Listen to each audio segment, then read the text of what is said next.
පුරුදු විදිහටම ආයිබෝවන් කියලා පිළිගන්නවා ගිහාන් රෝවෙතින් ගිරින තවත් අලුත් වීඩියෝ එකකට. ඉතින් යාළුවනේ ඔයාලට අදත් ගොඩක් වැදගත් වෙන ඇප්ලිකේෂන් එකක් අරන් ආවා. ඉතින් අද කතා කරන්න යන්නේ මෙන්න මේ 1xbet කියන ඇප්ලිකේෂන් එක ගැන. ඉතින් ගොඩක් කට්ටිය ඔයාලා දැකලා ඇති YouTube ගියත් Facebook ගියත් TikTok ගියත් මේ ඇප්ලිකේෂන් එක සම්බන්ධව ගොඩක් කට්ටිය කතා කරනවා. සල්ලි හොයන්න පුළුවන් මම ලක්ෂයක් එවුවා දෙකක් එවුවා ලක්ෂ 20ක් එවුවා. මෙන්න මේ වගේ ඔයාලට සෝෂල් මීඩියා වලින් බලා ගන්න පුළුවන් මේ ඇප් එක ගැන ගොඩක් කට්ටිය වර්ණනා කරලා තියෙනවා. ඉතින් අද මම කතා කරන්න යන්නේ මේ ඇප් එක ගැන වර්ණනාවක් නෙවෙයි. මේ ඇප් එක ඔයාගේ ෆෝන් එකේ තියෙනවා නම් එහෙම නැත්නම් ඔයාගේ ළමයින්ගේ එහෙම නැත්නම් ඔයාගේ දුවගේ පුතාගේ ෆෝන් එකේ තියෙනවා නම් කරුණාකරලා මේ ඇප්ලිකේෂන් එකේ ෆෝන් එකෙන් අයින් කරලා දාන්න. ඒකට හේතුව මම පැහැදිලි කරන්නම් මේ ඇප් එකෙන් කෙනෙක්ගේ ජීවිතයක් පවා නැති කරගන්න පුළුවන්. හරිද? ඉතින් ඒකට හේතු මම ඔයාලට පැහැදිලි කරන්නම් මේ වීඩියෝ එක ස්කිප් කරන්න එපා. එක දිගට බලන්න. මොකද හෙට දවසේදී ඔයාගේ දරුවෙකුට උනත් මේ වගේ අනතුරක් වීමේ හැකියාවක් තියෙනවා. ඉතින් ඔයාලා දැකලා TikTok වල Facebook වල එතකොට එක එක social media application වල මේ app එක ගැන ගොඩක් YouTube තරු TikTok තරු දාලා තියෙනවා. මේකේ ලක්ෂයක් හොයන්න පුළුවන් දෙකක් හොයන්න පුළුවන්. මගේ ප්‍රොමෝ කෝඩ් එක යූස් කරන්න කියලා ඔයාලා දැකලා ඇති TikTok වල Facebook වල දාලා තියෙනවා. ඉතින් මේ ප්‍රොමෝ කෝඩ් එක යූස් කරලා ඔයා හිතන්නකෝ එක්කෙනෙක් රෙජිස්ටර් වුණොත් ඒ ප්‍රොමෝ කෝඩ් එකෙන් ඒ රෙජිස්ටර් වෙන කෙනාට ඒ කෝඩ් එකකින් රෙජිස්ටර් වුණොත් ඒ අදාළ කෙනාට ඒකේ මුදලක් යනවා. ඒ කියන්නේ 100ට ගාණක් ඔයා ඩිපොසිට් කරන ගාණෙන් 100ට ගාණක් ඒ ප්‍රොමෝ කෝඩ් එක දෙන කෙනාට ලබා ගන්න පුළුවන්. ඉතින් මේකෙදි හම්බ කරන්නේ මේ ප්‍රොමෝ කෝඩ් හදලා TikTok Facebook කරහා ෂෙයා කරන කට්ටියට තමයි මේකෙන් ලොකු මුදලක් හොයන්න පුළුවන්. ඉතින් උදාහරණයක් විදිහට මටත් මේක ප්‍රොමෝෂන් එකක් ආවා. එතකොට මට ප්‍රොමෝ කෝඩ් එකක් හදලා දෙන්නම් කිව්වා. ඒකෙදි මෙයාලා කියන කතාව තමයි පුළුවන් තරම් ඩිපොසිට් කරන මුදල වැඩි කරගන්න කියලා. ඒ කියන්නේ මම ඔයාලට ප්‍රොමෝ කෝඩ් එකක් හදලා දුන්නාට පස්සේ පුළුවන් තරම් ඔයාලගේ සල්ලි එයාලට දාන්න කියන එක තමයි මෙයාලා ගොඩක් වෙලාවට අපිව දැනුවත් කරන්න. ඉතින් ඒ නිසා තමයි ගොඩක් වෙලාවට YouTube, Facebook, TikTok වල ගොඩක් වෙලාවට අපි විශ්වාස කරන චරිත පවා මේ ඇප්ලිකේෂන් එක රටට ලෝකෙට පෙන්නලා ප්‍රොමෝ කෝඩ් එකක් හඳුන්වා දීලා ඒකෙන් රෙජිස්ටර් වෙන්න කියන්නේ. ඉතින් ඒකට අහු වෙන්න එපා. ඉතින් මේක මේ තනිකර මුලාවක් දාන ඇප්ලිකේෂන් එකක්. මුලින්ම ඔයාලා රුපියල් 1000ක් 2000ක් දෙනවා. ඊට පස්සේ ඔයාලගේ තියෙන සම්පූර්ණ මුදල් ටික මෙයාලා ගන්නවා. ඉතින් මෙන්න මේ ක්‍රෑෂ් කියන ගේම් එක සමහරට ඔයාලා ප්ලේ කරලා ඇති. මොනම හේතුවකින්වත් මේ ගේම් වලට ඇබ්බැහි වෙන්න එපා. මොකද තමන්ගේ ජීවිතයෙන් අනිවාර්යයෙන්ම වන්දි ගෙවන්න වෙනවා. ඉතින් මේවා මෙහෙම තිබ්බට අපිට වාසියක් වෙන විදිහට මොනම හේතුවකින්වත් මේ ඇප්ලිකේෂන් හදලා නැහැ. ඉතින් ඔයාලට පේනවා ඇති මෙන්න මේ විදිහට ෆ්ලයිට් එකක් යනවා. ඉතින් මේ ක්‍රෑෂ් වෙන ටයිම් එක තමයි අපි බෙට් කරන්න ඕනේ. එතකොට ඔයාලට පේනවා ඇති මෙන්න මේ යටින් දානවා. ඒතර මෙන්න මේ යටින් දානවා ඔට්ටු දාන කට්ටියන්ගේ විස්තර. ඉතින් මේවා තනිකර බොරු. මේවා ඔයාගේ මනස හදන්න තමයි මේවා දාන්නේ. මේ එකක්වත් මේ ඇත්ත ඔට්ටු නෙවෙයි. මේ ඉතින් ලක්ෂ 2 ලක්ෂ 5 දානවා. ඊට පස්සේ මේ ෆ්ලයිට් එක යනවා. කොයි වෙලාවද පුපුරන්නේ කියලා අපි වින් එකක් දාගන්න ඕනේ. ඉතින් මේ ඔයාලා මේ දැන් අනේ මේ ගොඩක් දානවනේ මේ එක්කෙනෙක් ලක්ෂ 2ක් දාලා ලක්ෂ 8ක් ගත්තනේ කියලා එහෙම හිතලා මේකට ඔට්ටු දාන්න යන්න එපා. මේ දාන ඒවා ඔක්කොම ෆේක්. මෙයාලා මේ ඇප් එකෙන් හදලා තියෙන දේවල්. ඉතින් මම උදාහරණයක් ඔයාලට චූට්ටක් දෙන්නම්. මගේ හොඳම යාළුවෙක් මම හිතනවා මගේ යාළුවා තරහ වෙන එකක් නෑ කියලා මේ ඇප් එකෙන් සල්ලි හෙව්වා. සාමාන්‍යයෙන් කෝටි 100කට වඩා මේ ඇප් එකෙන් හොයලා තිබුණා. ඉතින් එයාට වෙච්ච කරදරේ ගැන හිතලා තමයි මම මේ වීඩියෝ එක දාන්නේ. ඉතින් එයා මේකෙන් සල්ලි හොයන්න ප්‍රධානම මුදල් ගන්න කට්ටිය තමයි ඔය රට ඉන්න විදේශ රටවල් වල ඉන්න කට්ටියට කතා කරලා මචං මේ මට ලක්ෂ 5ක් දියන් 6ක් දියන් කියලා මෙයා මේක රට ඉන්න කට්ටියන්ගෙන් සල්ලි ඉල්ලගෙන මේ ඇප් එකේ ඩිපොසිට් කරා. ඩිපොසිට් කරලා ඉවරලා මොකද කරේ? මෙයා මේකෙන් ඔට්ටු දැම්මා. මේකෙන් ඔට්ටු දාලා ලක්ෂ 100ක් වගේ මුදලක් මෙයා මේ ඇප්ලිකේෂන් එකෙන් earn කරා. earn කරලා ඉවර වෙලා මෙයා ඒ ලක්ෂ 100න් වාහනයක් ගත්තා, ගෙයක් ගත්තා. ඊට පස්සේ යාගේ නෝනාගේ පොතට ලක්ෂ 40ක මුදලක් දාලා තිබ්බා. ඉතින් මෙහෙම දාලා මෙයා මේකෙන් හොඳට සල්ලි හම්බ කරා.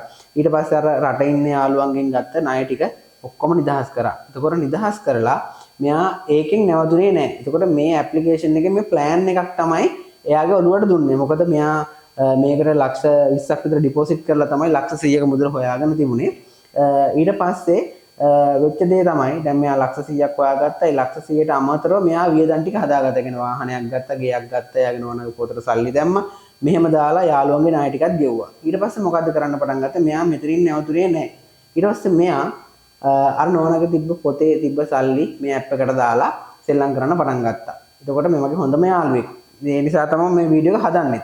ඊට පස්සේ ඒ නෝනාගේ පොතේ තිබ්බ ලක්ෂ 40ම ලොස්ට් වුණා. ඒ කියන්නේ ඇප් එකෙන් අහපව් ගත්තා.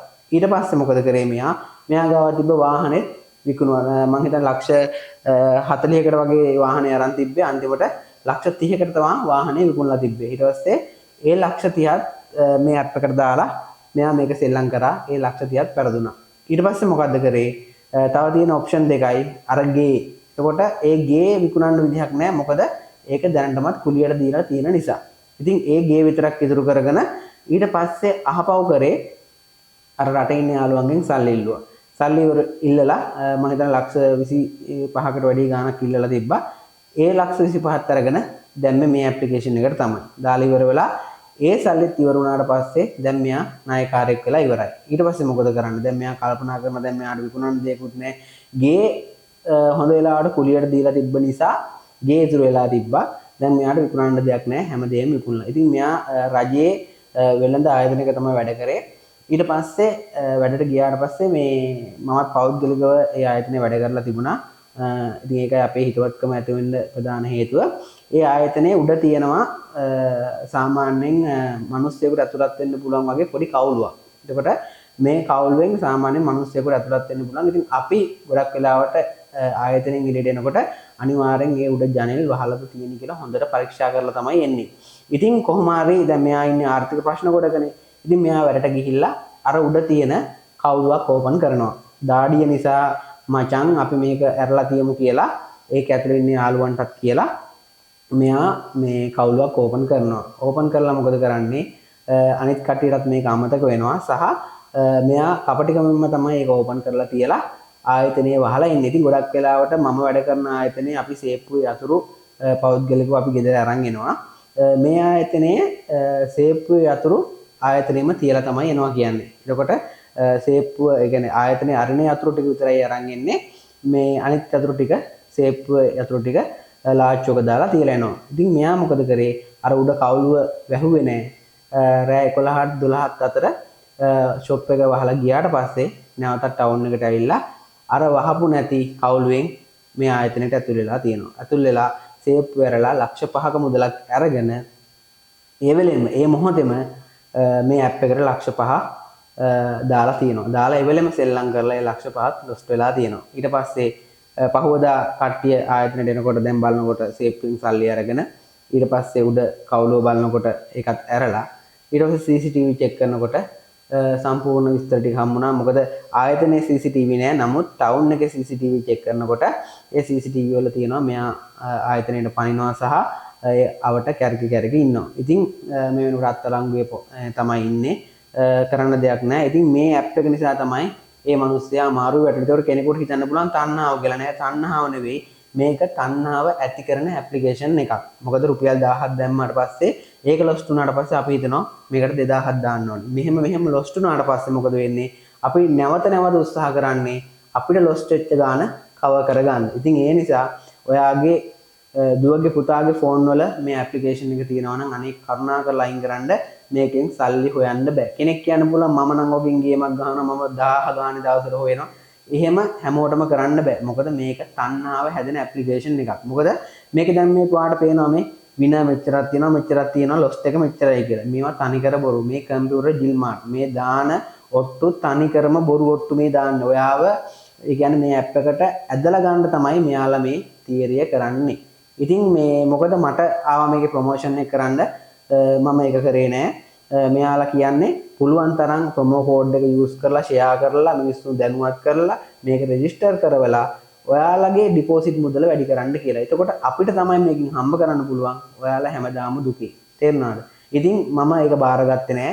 නමුත් බාරගෙන ගොඩක් කට්ටිය YouTube එකේ දානවා මෙන්න මගේ ප්‍රොමෝ කෝඩ් එක යූස් කරලා මෙච්චර ගාණක් හොයන්න පුළුවන් මෙහෙමයි කියලා. ඒක කවදාවත් වෙන්නේ නෑ. මේ ඇප් එක තනිකර මුලාවක්. ළමයි වැඩිහිටියෝ ජීවිතේ දාලා යන තරම් නරකම ඇප් එකක්. ඉතින් අනිවාර්යෙන් මේ වීඩියෝ එක ෂෙයා කරන්න. මේ ඇප් එක ගහන්නම එපා. මේක තේරුමක්ම නැහැ. රුපියල් 2000ක් හොයාගත්තා කියලා මේ ඇප් එක හොඳයි කියලා හිතන්න එපා.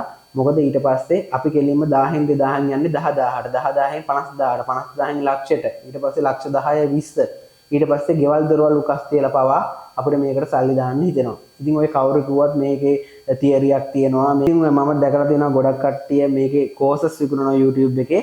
මේකේ මේ විදිහට යන්න මේ පැටර්න් එකට යන්න මේ පැටර්න් එකට යන්න කියලා. නමුත් මේකේ අපිට හරියට පැටර්න් එකක් හොයන්න බෑ. මොකද මෙයාලගේ සිස්ටම් එක විනාඩි 10න් 10ට විනාඩි 5න් 5ට වෙනස් වෙනවා. ඉතින් අපිට මේ වෙලාවට මේ තියරිය යනවා මේ තියරිය යනවා කියලා මේකේ තියරියක් හොයන්න බෑ. ඒ නිසා අහුවෙන්න එපා.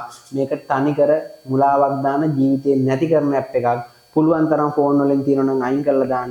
ලක්ෂ ගණන් කෝටි ගණන් මිනිස්සු මේක හින්දා නැති කරගෙන තියෙනවා. මේ ඇප් එක කැන්සල් කරන්න නැති හේතුවක් තමයි ලංකාවේ ව්‍යාපාරිකයෙක් තමයි මේ ඇප් එක ලංකාවේ හැන්ඩල් කරන්නේ. ඒ කියන්නේ මේක රටින් රටට වෙනස් වෙනවා. එතකොට මේක ලංකාවේ කෙනෙක් තමයි මේක හැන්ඩල් කරන්නේ. ඒ නිසා මේක රජයෙන් තහනම් කරන්නේත් නැහැ. නැත්නම් වෙන දෙයක් තිබ්බනම් මේක මිලහට තහනම් කරලානේ. ඉතින් මේක රජයෙන් තහනම් කරන්නේත් නැහැ. ඒ නිසා ගොඩක් පරිස්සම් වෙන්න මේ ඇප් එක තියෙනවා නම් අනිවාර්යෙන් ඔයාගේ ෆෝන් එකෙන් අයින් කරලා දාන්න. ඉතින් මේ වගේ වැදගත් වීඩියෝස් අනිවාර්යෙන්ම එක දිගට අරන් එනවා. එහෙනම් තවත් වීඩියෝ එකක් කරන් ඉක්මනට හමු වෙන්න බලාපොරොත්තු වෙමින් ගිහිල්ලා එන්නම්. එතෙක් ඔයාලට සුබ දවසක්.